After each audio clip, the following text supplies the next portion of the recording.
ክፍል 4 ምክር 7 ራስህን ፈውስ። ከሞት ሕይወትን ብትፈልግ ተአምሩ ከአእምሮ ዘንድ ይገኛል። ከውድቀት ስኬትን ብትመርጥ ተአምረኛው አእምሮ ይችላል።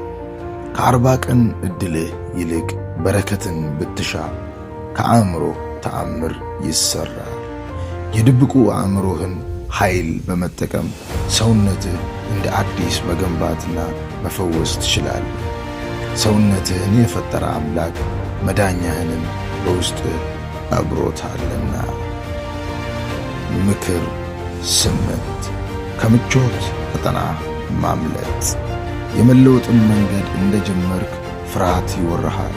ወደ ኋላ ታፈገፍጋለህ፣ ወደ ምቾት ቀጠናም ትመለሳለህ። ለራስህም ይሄ ጥሩ ነው፣ ይሄ ልክ ነው፣ ይህን ቦታ አውቀዋለሁ፣ እዚህ ምንም አልሆንም ትለዋለህ። ከፍርሃቶች በላይ ሆነ እንዴት የመለወጥ መንገድን መቀጠል ትችላለህ? ከምቾት ቀጠና አሁኑኑ መውጣት ያለብህ አይመስልህም?